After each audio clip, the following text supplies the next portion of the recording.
Hello and welcome to DFS Coach Talk. It's Tuesday, November 30th, 2021. I am Andrew Hanson, ready to break down this 5-game NBA DFS slate for you. But before I get into that, I need to start today's show on a somber note. Some unfortunate news in the Coach Talk family yesterday as Coach lost his sister to a long battle against cancer. So our thoughts and prayers go out to Coach. Please send your good, positive vibes his way. Our members in Discord certainly did yesterday, and I know that he really appreciated that. So we're thinking about you, Coach, with you and your family, and look forward to you being back in the booth here soon. In terms of DFS, the team stepped up last night. Josh Crash Davis helped me with NBA. We both put out some strong lineups on FanDuel that ended up cashing. We made some pivots during the slate. So glad how that worked out. And football was very positive as well. We were all over those Washington running backs and enjoyed that outcome as well. And let's get back after it here on this 5-game slate. All right, so for tonight, we have, of the 10 teams playing, 2 teams involved in a back-to-back. We have 2 totals over 220, which is the new magic number for me this year. Big slate of stars tonight and very pricey, but we do have some value at this point here at lunchtime. So let's go game by game here and get you ready for DraftKings and FanDuel. All right, game 1, we've got the Battle of New York, Knicks and the Nets. It's the first half of the TNT doubleheader. It's tipping off at 7:30 Eastern. And this game is not overly attractive on paper. We've got the Knicks with their slow pace, average offense, and improving defense. They're up to 13th. And the Nets, we like their pace and their offense, but they're playing much better defense this year. They're 4th. So you put it all together, there's a total of 216 here. Nets favored by 6.5. Island game for both teams.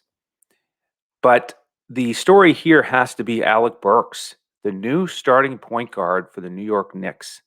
Unfortunately for Kemba, he's out of the rotation at this point. So Burks, I think we need to go ahead and just lock him in on both sites. Very reasonable price, around $6,000. He's got the flexibility of shooting guard or small forward eligibility. And in that starting role against Atlanta, 39 minutes, put up 23 points. So I really like his opportunity here to hit value again. He'll be chalky, but I think we go ahead and play him anyway. Now, Quickly could also be worth a look in that backcourt, one that we've avoided a lot this year because of the crowded nature of it. But Derrick Rose is questionable again with the ankle. So if he sits, then Quickly is still in play for me off the bench in the 4K range. He got 31 minutes against Atlanta. After that, I don't have much interest in the Knicks. We still need to know about R.J. Barrett, Gibson, and Noel. They're all questionable.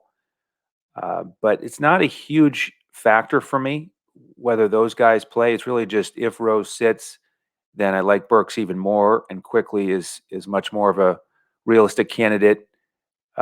Evan Fournier is a little bit volatile. Randall hasn't been doing it lately, and I don't trust those bench guys. Obi Toppin, Grimes, if he's still in the rotation. Sims hit value as a punt play off the bench, but I don't think we need to go there tonight. On the Nets side, Joe Harris is out, of course. So what we've got is Bembry as the value play on that side. He's been starting and doing quite well. A little bit of everything. 4,300 on DraftKings, small forward only. And then on FanDuel, he's got shooting guard and small forward.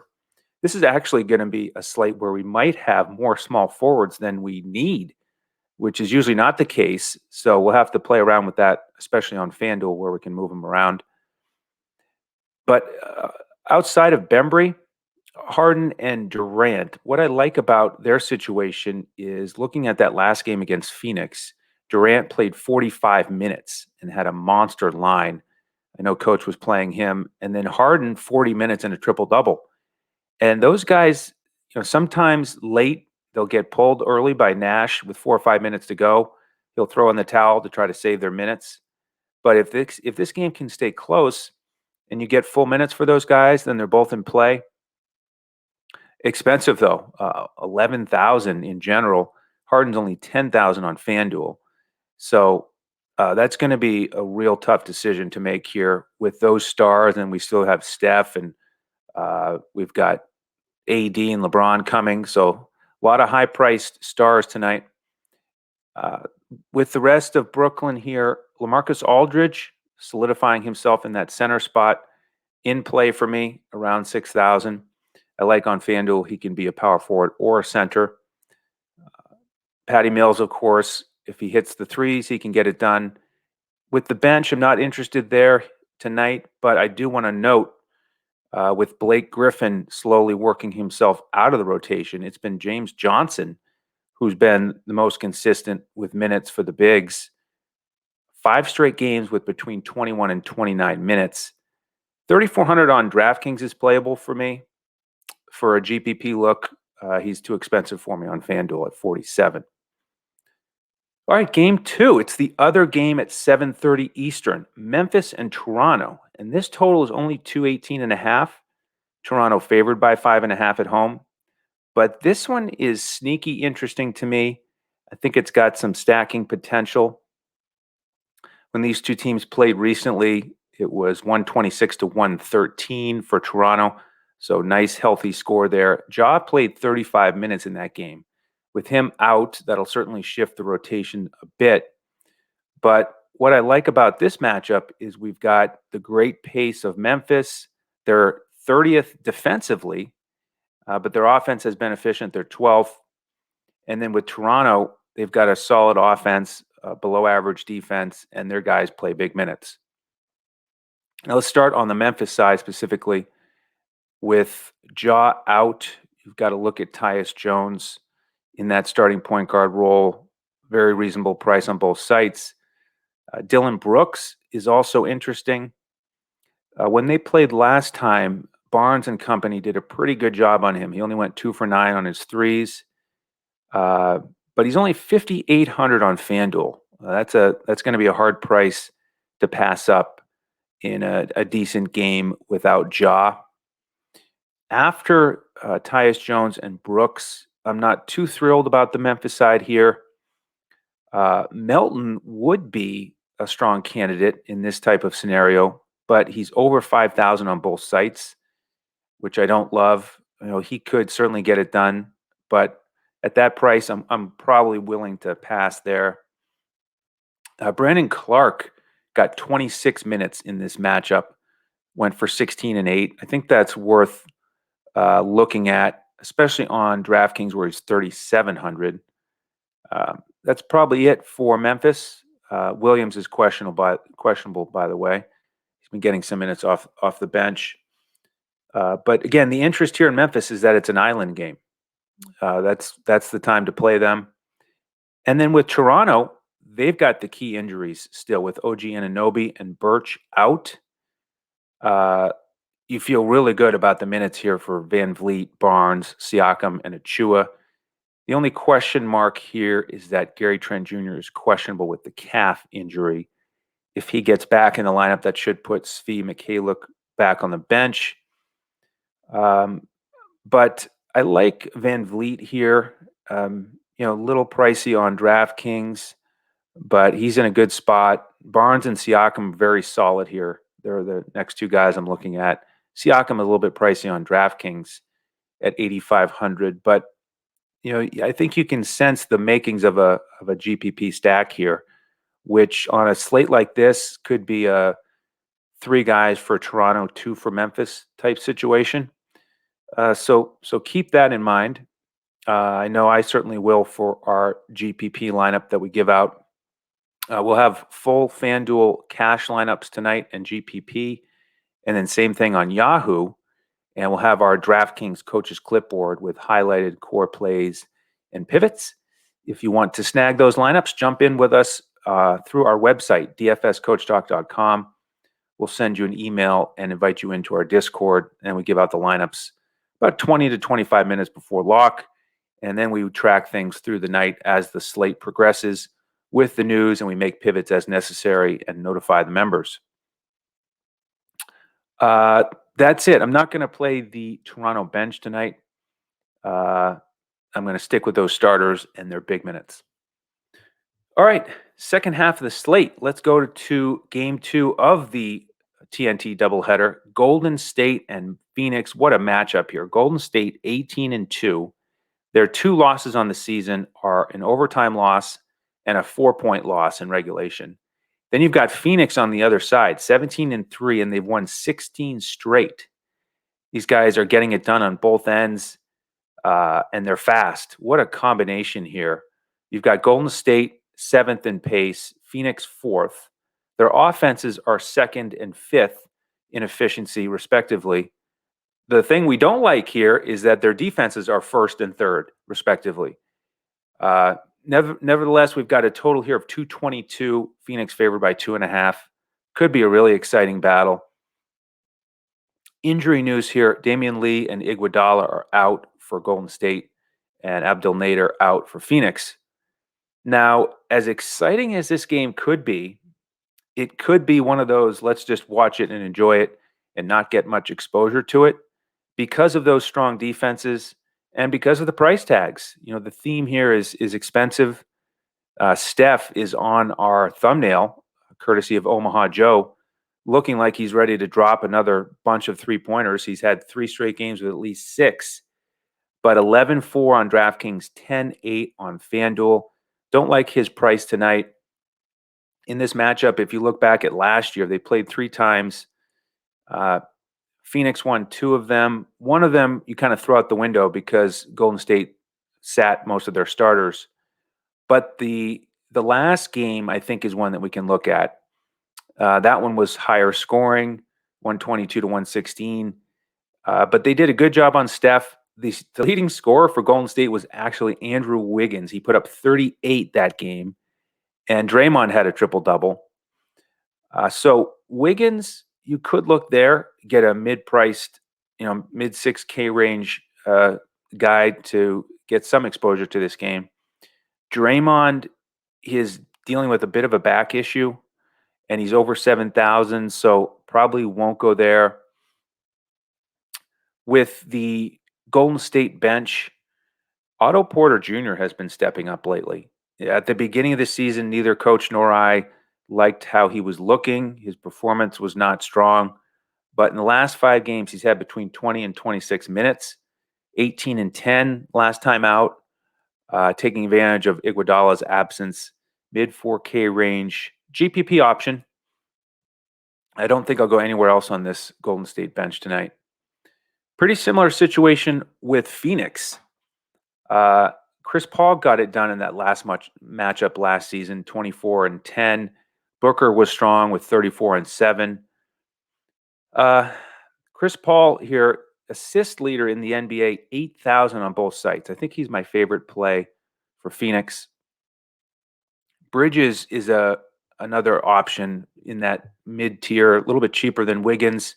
If you want to get some exposure here, he really got it done in that last game with 7 steals. The problem with Bridges, though, is that he almost always takes 10 shots or less, so you do need to rely on some of those peripheral stats. Jay Crowder is a potential GPP play. He had some success last year as Draymond would cheat towards the paint a little bit at times, and Jay Crowder would be left open for threes. But GPP, because he can be 3-point dependent, 3,900 on DraftKings, though, is worth a look. And I'm not going to play Ayton or the bench here for Phoenix. That bench is kind of solidifying itself with the rotation with those 4 guys of Payne, Landry Shamet, Cam Johnson, and JaVale. And JaVale, believe it or not, has been somewhat consistent lately, but now he's priced up. And in this type of a game where, I think it really could be down to the wire, I don't see the bench getting any extra run. So it's probably a starter or 2 here or a fade. All right, the next 10 o'clock game is Detroit and Portland. This game does not involve 2 teams who are hot like Golden State and Phoenix. In fact, it's the exact opposite, as Detroit is coming in here with 6 straight losses. Portland coming in here with 3 straight losses, including last night in Utah. They lost by 22. But on the season, Portland much better, of course. They're 10-11 compared to Detroit's 4-16. So Portland, the 9-point favorites tonight. Total is 215.5. Sort of okay on paper this game with the bad defenses. That's the key. Detroit's 22nd, Portland's 29th. And of course, Portland has a good offense. They're 4th. And we do have some news to follow here. Frank Jackson is questionable. And then on the Portland side, Norman Powell is questionable. So let's start with Detroit. Killian Hayes is back in the lineup. And with Frank Jackson questionable, that is important because he had 28 minutes in the last game. And so if he's out, that'll open up a few more minutes for those guards and possibly some more usage for Hayes and Cade Cunningham. Cunningham is worth a look here. I like how he got double-digit rebounds in the last game. I don't like his shooting numbers still. 33% from the field, 24% on three-pointers. But 6,900 on FanDuel against this Portland backcourt is worth a look, I think. After that, with Detroit, Jeremy Grant is the guy that's been making the headlines. He got over 30 points against the Lakers. 7,300 on DraftKings is all right, but Covington should be lined up against him for most of the night, and he could slow him down. So that's sort of a so-so feel here for Detroit for those guys. It's really Cunningham or Grant or pass for me. I'm not going to go to this bench with Corey Joseph back there, Diallo, Josh Jackson. Lyles has been playing well, but I don't think you need to go there.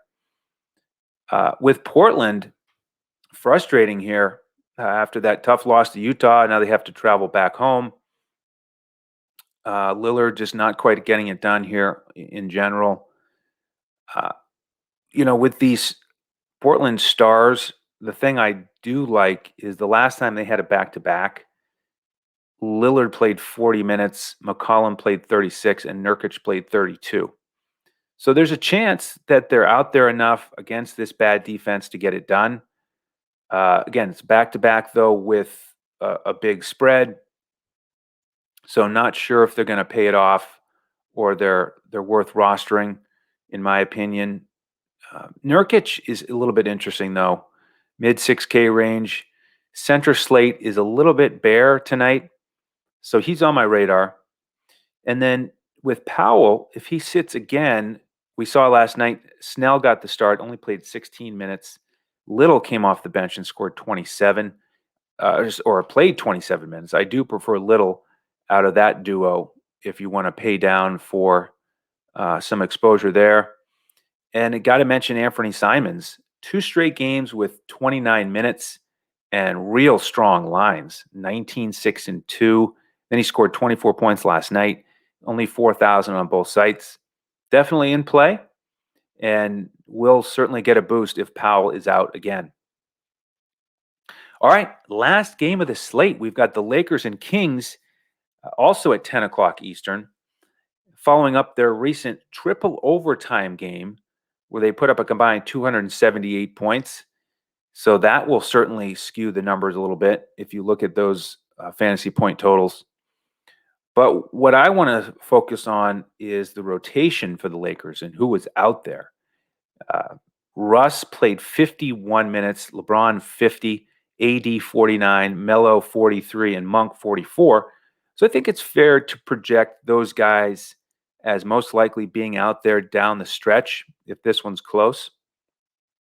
We do have Avery Bradley questionable for the Lakers with a hand issue. He did play 18 minutes against Detroit, so if he's out, that could open up some more minutes for Monk and Ellington. The Lakers are favored by 5 here, by the way, and it's 227, so it's the highest total on the board. We really like the pace here. Just like Golden State Phoenix, we've got 2 top 10 teams in pace. Lakers are 2nd, Kings are 5th, and the Kings are bad defensively. They're 25th. So decent game environment here. My favorite play on the Lakers side tonight is LeBron. Since that little scuffle in Detroit, he has been on a tear. Right around 60 fantasy points a night. And I just don't know who's going to guard him tonight because on the Kings side, Harrison Barnes is doubtful and Mo Harkless is questionable. I think he would be the guy if he plays. But if he doesn't, then they're just undersized here because the last game they started Fox, Halliburton, Terrence Davis, and then Metu and Len. Len's going to go back to the bench because Rashawn Holmes is in the lineup. But I just don't think that lineup is going to work against LeBron because if Holmes is guarding DeAndre Jordan, Metu is guarding Anthony Davis, who is it out of Fox, Halliburton, and Davis that's going to guard LeBron? I just don't think it's going to work. Maybe they'll go ultra big for a change here. Alvin Gentry, the new coach, why not put Bagley out there and put Metu on LeBron? So we'll have to keep an eye on that. But no matter what, I just don't like the matchup there. I think LeBron keeps it rolling. He is expensive, over 10,000 on both sites, but I'm willing to pay up for him tonight. If I do that, I don't think I'll be able to afford Russ or AD. Russ, noteworthy here recently, he's actually been limiting his turnovers, so that's a positive sign. And the Lakers need it because they're still 500 here. DeAndre Jordan is also worth a look for me tonight. His minutes aren't great, and he only played 11 minutes against Sacramento in that triple overtime game. But again, that was Len starting. I think it's a slightly different scenario with Holmes, and I like that matchup for Jordan while he's out there. So he's worth a look as a punt play. And then again, Monk and Melo getting decent minutes. THT is always worth considering. On the Sacramento side here, we'll wait and see about that starting lineup. Metu, I like his price. I like on DraftKings that he's 4,100. I don't like that Anthony Davis will likely be involved in slowing him down, but it's probably my favorite price of the starters. Fox just hasn't been getting it done shooting-wise. Healed 6,600 on DraftKings, a little pricey coming off the bench there. And then we just don't know about the rotation of the bigs. If Holmes starts, you've got Bagley, you've got Tristan Thompson, you've got Len. So I think we stay away from that grouping and focus on LeBron as the likely strong play here. All right, that's the 5-game slate. I hope everybody is ready to go here, get those initial lineups built. Actually, sort of what happened yesterday is what we've always preached, where you listen to the podcast, you follow the news, and then you make your adjustments late in the day. And that's what I did because Coach recorded the podcast, of course. And then he got the news, so we had to take over. We listened to his podcast and track the news up until lock and even after lock when PJ Washington was moved to the bench. So I invite you to do that again today. Get the lineups set up initially here with this podcast. Check those starting lineups before lock. And if you want to, again, follow along with us, then jump in at dfscoachtalk.com. Any questions, you can reach out to us at dfscoachtalk on Twitter. All right. Thank you so much for jumping in here again today with me. Our thoughts are with Coach, and we look forward to seeing him back here soon. All right. On behalf of the entire DFS Coach Talk team, I'm Andrew Hanson. We'll see you next time as we look to crush it in DFS.